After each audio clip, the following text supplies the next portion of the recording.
नमस्कार दोस्तों, आज हम इस वीडियो में आपके साथ डिस्कस करेंगे बेंच ग्राइंडिंग मशीन के बारे में, जिसे हम बेंच ग्राइंडर भी कहते हैं।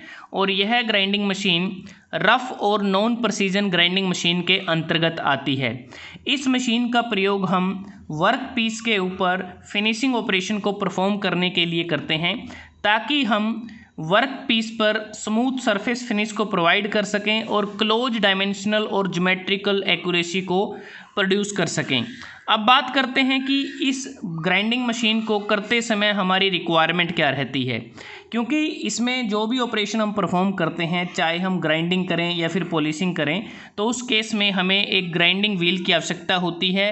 वह रिवॉल्व करता है और उसके अब्रेसिव एक्शन के द्वारा ऑपरेशन को परफॉर्म किया जाता है। और इस मशीन पर ऑपरेशन जो हम परफॉर्म करते हैं उसे हम ऑफ हैंड ग्राइंडिंग के नाम से भी जानते हैं। तो ये हमारे सामने जो डायग्राम है ये बेंच ग्राइंडिंग मशीन का है। तो इसमें क्या क्या कंपोनेंट है उसको हम देख लेते हैं। ये इसका बिल्कुल बॉटम में बेस है। बेस में यहाँ पर होल बने हुए हैं, जहाँ हम बोल्ट की मदद से इसको एक कन्वीनियंट हाइट पर इसको फिक्स कर देते हैं। ये जो बॉडी है, बॉडी के अंदर इसमें एक मोटर होती है। मोटर में एक हॉरिजॉन्टल स्पिंडल होता है, जिसके दोनों एंड्स पर ये जो ग्राइंडिंग व्हील हैं इसको हम माउंट कर देते हैं। और ग्राइंडिंग व्हील है उसको कवर करने के लिए अलग से यहाँ पर अगर हम देखें, व्हील गार्ड यहाँ पर लगा हुआ है। और यहाँ पर ये वर्क रेस्ट है दोनों तरफ पे, और यहाँ ये सेफ्टी स्क्रीन है। क्योंकि अगर हम बात करें, जब मोटर को ऑन किया जाता है तो हॉरिजॉन्टल स्पिंडल रोटेट करना शुरू कर देता है, और उसके साथ जो ग्राइंडिंग व्हील है वो भी रोटेट करते हैं। और जब हम ग्राइंडिंग व्हील के अगेंस्ट वर्क पीस को लेकर आते हैं तो उस दौरान जो भी स्पार्क प्रोड्यूस होती हैं, तो उन स्पार्क से ऑपरेटर को सेफ्टी प्रोवाइड करने के लिए यहाँ पर सेफ्टी स्क्रीन का इस्तेमाल किया जाता है, जैसा आप इस डायग्राम में देख पा रहे हैं। तो ये मेनली कंस्ट्रक्शन इस प्रकार से होती है बेंच ग्राइंडिंग मशीन की। ये जो वर्क रेस्ट हम बात कर रहे हैं, तो यहाँ पर जो वर्क पीस हैं जिसे हमें ग्राइंड करना है उसको भी रख सकते हैं, या जो वर्क पीस ग्राइंड हो चुके हैं उनको भी यहाँ पर रखा जा सकता है। और बेंच ग्राइंडिंग मशीन का इस्तेमाल हम टूल रूम्स में करते हैं, फाउंड्रीज़ में करते हैं, रिपेयर शॉप में इसका इस्तेमाल करते हैं, वर्कशॉप में, मेटल शॉप में इसका इस्तेमाल किया जाता है।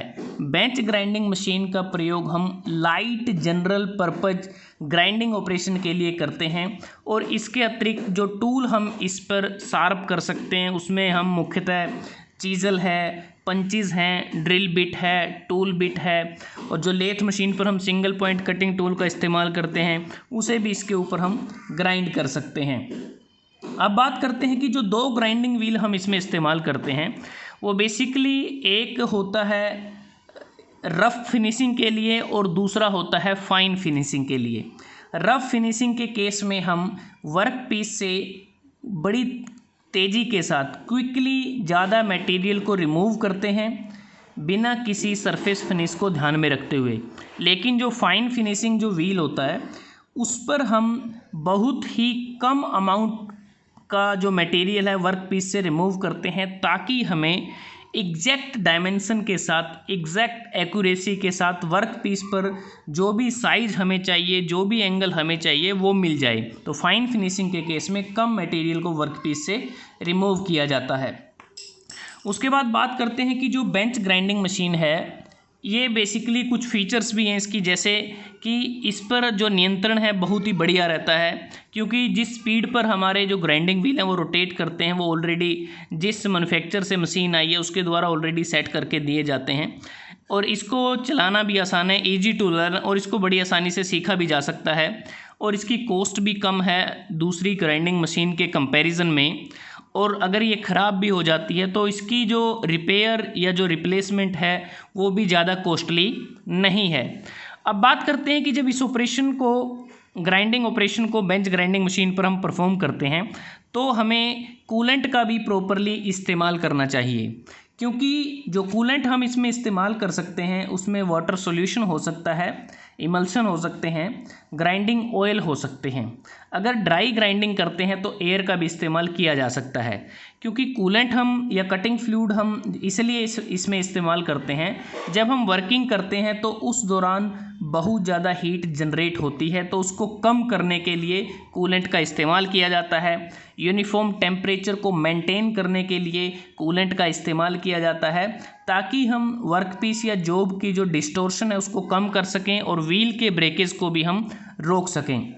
और जब हम वर्किंग करते हैं, इस पे ऑपरेशन परफॉर्म करते हैं, जो भी चिप्स की फॉर्म में मटेरियल रिमूव होता है वर्कपीस से, तो उसको कैरी करने के लिए भी कूलेंट का इस्तेमाल किया जाता है। जो ग्राइंडिंग व्हील है वो जिस पर्टिकुलर ग्रेन से मिलकर बना होता है, जब वो ब्रेक हो जाते हैं तो उनको भी कैरी करने के लिए कूलेंट का इस्तेमाल करते हैं। और क्योंकि जब हमारा जो व्हील होता है, ग्राइंडिंग व्हील है, अगर हम प्रॉपरली कूलेंट का इस्तेमाल करें, जो व्हील ड्रेसिंग होती है इसको ठीक करने के लिए जो हम करते हैं व्हील ड्रेसिंग, उसकी फ्रीक्वेंसी भी कम हो जाती है और कूलेंट के इस्तेमाल से जो ग्राइंडिंग व्हील की जो लाइफ है वो भी इंक्रीज़ हो जाती है, बढ़ जाती है। अब बात करते हैं कि जो कूलेंट हम इस्तेमाल करते हैं, अगर कूलेंट इस्तेमाल ना किया जाए तो क्या होगा। अगर हम प्रॉपरली कूलेंट को इस्तेमाल ना करें तो ऐसी स्थिति में, जैसा हमें पता है कि जो मेटल है वो गुड कंडक्टर होता है हीट का, और इससे क्या होगा कि हमारा जो टूल या जो वर्क पीस है वो ओवर हीट हो जाएगा, और उसके ओवर हीट होने से क्या होगा, उसके कलर में चेंज आ जाएगा, और उसका जो कलर है, उसका जो कटिंग एज है वो ब्लू कलर का हो जाएगा, और कलर में चेंज होने से जो मटेरियल है वो ब्रिटल हो जाएगा, और जो ब्रिटल मटेरियल है वो आसानी से ब्रेक हो सकता है, उसकी आसानी से चिप्स बन सकती है मटेरियल रिमूव होके। तो इसलिए हमें एक रेगुलर इंटरवल के बाद हमें स्टॉप करना चाहिए, ताकि हम वर्क पीस को कूल कर सकें, टूल को कूल कर सकें और ओवर हीटिंग से बच सकें। तो दोस्तों, आज हमने इस वीडियो में आपके साथ डिस्कस किया बेंच ग्राइंडिंग मशीन के बारे में, जो रफ़ और नॉन प्रिसीजन ग्राइंडिंग मशीन के टाइप है। अगर आपको ये वीडियो अच्छा लगा, आप इसको लाइक कर सकते हैं, शेयर कर सकते हैं अपने दोस्तों के साथ, स्टूडेंट्स के साथ, और जल्दी हाजिर होते हैं एक नए वीडियो के साथ। तब तक के लिए धन्यवाद। आपका दिन शुभ रहे।